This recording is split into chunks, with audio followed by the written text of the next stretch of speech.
coffee maker at kape. Ito yung natanggap ko nung Christmas. Bale sa exchange gift.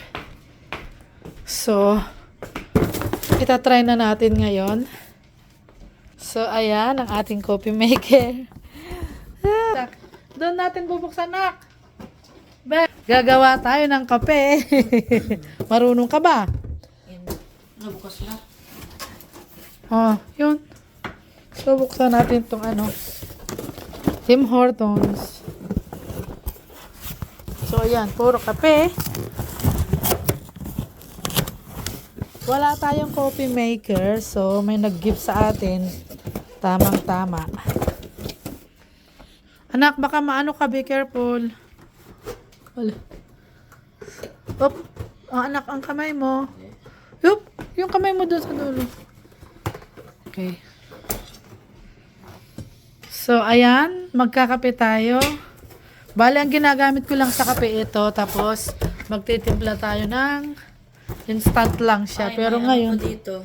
ano to? Manual. Okay. Yan. Doon Dito tayo sa table na. Yan. Simulan na natin. Buksan na natin ang regalo sa atin. Yun, nakita na yun. Op, be careful, anak. Ano to hugutin?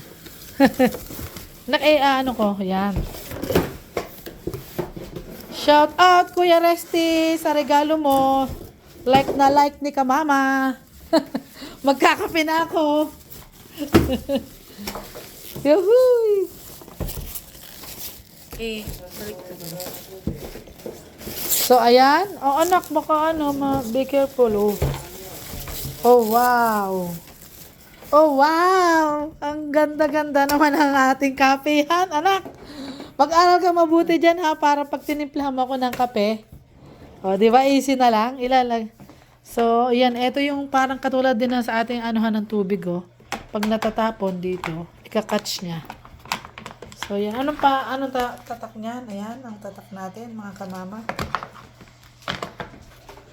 So, subukan na natin. Magtitimpla tayo ngayon. Okay, ang ganda-ganda naman ng ating natanggap na kapihan. So, ayan, social na tayo ngayon. Dati, patimpla-timpla lang. Ngayon, meron ng pinipindot. Woohoo! Ano siya, anak? Clock lang siya. Igugupit siya. Ano mo siya ng scissor? Yung manual ay babasahin daw, sabi ni Kapapa. Sigurado, huhugasan natin tong container sa loob. Paano kaya hugasan to? Ala, kaso may ganun eh. May, hugasan kaya yan? Remove mo nga, anak. Try mo ihugutin. Wait. Tanggal ko nga. There's a tape here. Baka masira agad, anak. Wala tayo. Kabago-bago niyan. Kaya yun. Oho. Hala. Paano kaya ihugutin muna natin at hugasan? Wait, anak. Baka masira. May tape Maybe pa ba there sa is baba? something na push up May tape or... pa sa baba. Okay. So, yun kasi wala nito sa bundok. Wala sa bundok. Kaya, tayo? Ignorante pa. O yun, huhugasan natin. Oh wow, kabebe hugasan. Nagluto tayo ng luray-luray daw, sabi ni Kapapa. Kasi wala tayong brown sugar. So yun, nahugasan na natin. Ibalik na uli natin, anak. Tama ba? So yun. So ayan ang kabebe natin ay nagbabasa ng manual. Siya yung mag-ooperate ng sila ni Kapapa. Silang dalawa ni Kapapa ang mag-operate ng coffee maker natin. Ayan, kasama po ito sa gift niya. Ang ibig po sabihin ng C is Charlie, si Kapapa natin. And then P is si Kamama Pau. So yan, ang gift sa atin noong Pasko. Kompleto po. Meron din pong kape.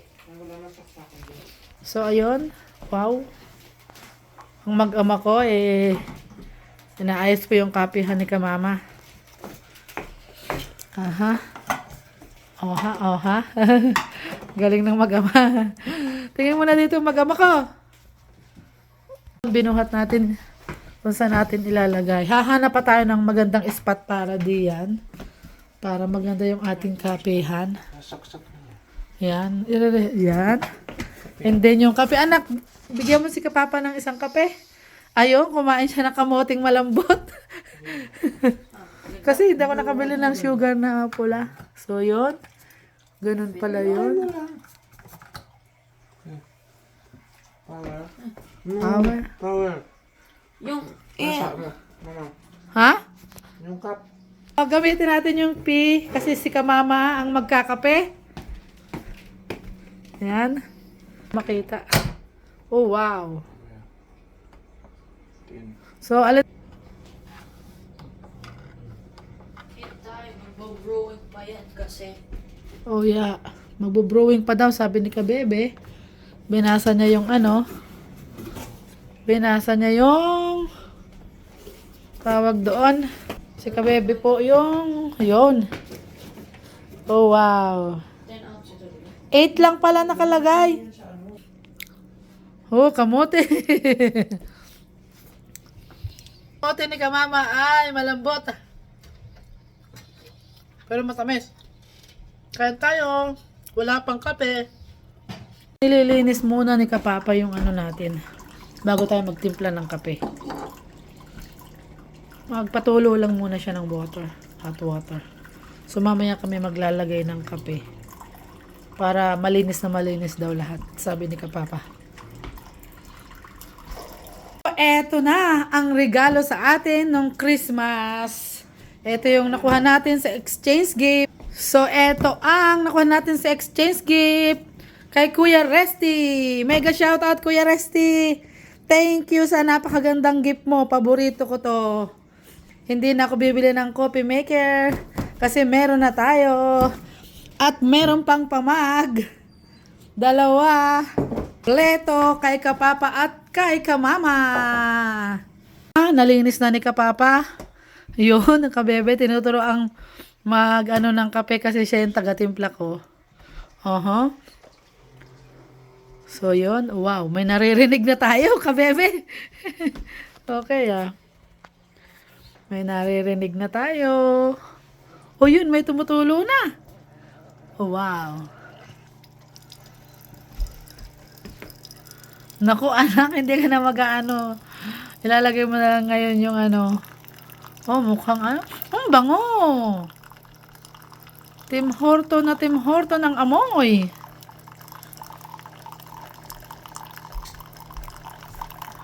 See? Kabebe. Kabebe. Mag-shoutout ka naman kay Kuya Resty. Shoutout kay Kuya Rusty. Salamat sa gift. Ayun. Gusto mo ang creamer? Mamaya lalagyan ni Mama ng creamer. Hindi pa ako bumili ng creamer na ano, yung ano lang, yung parang milk siya. Grabe, ang sarap ng amoy, anak. Kaping-kape talaga.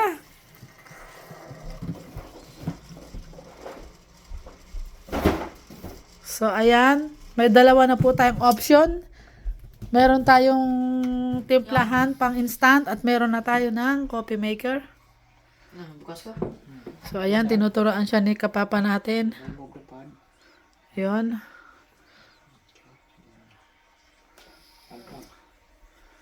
Linis ito. Yeah. Just put it for a daming time.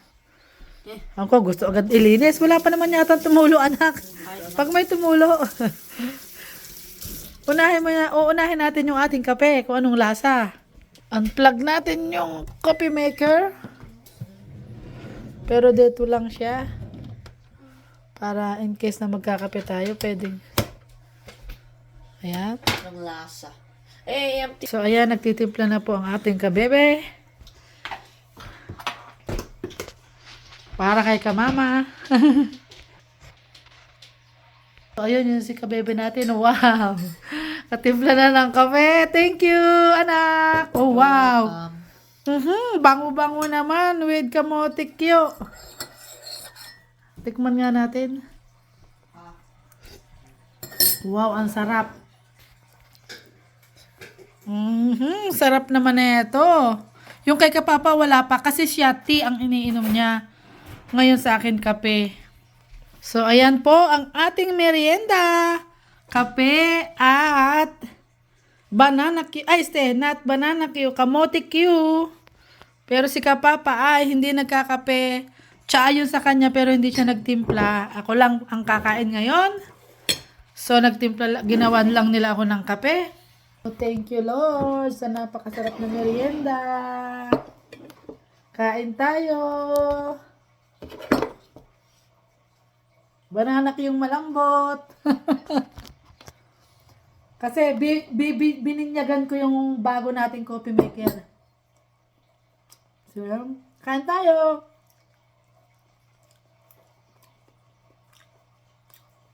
Masarap naman kahit malambot.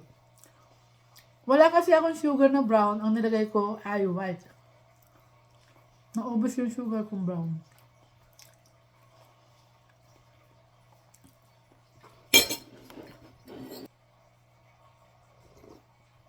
Wow, perfect ang lasa ni Kabebeng timpla. Thank you, Kabebeng. Ang sarap.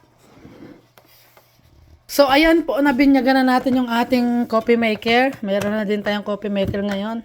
So, minsan, ang gagamitin ko ito, instant lang. Mag-boil lang tayo ng tubig, and then yan. Then, sometimes, ito naman yung gagamitin natin. Meron tayong choices ngayon. So, yan. Nabinyagan na natin ang ating coffee maker. Po, ang paggawa po nito, pag-operate, isaksak lang po yung saksakan, tapos ilalagay ito, tapos i-close, tapos mayroong nakalagay dito na mug. So yan, may nakalagay na mug.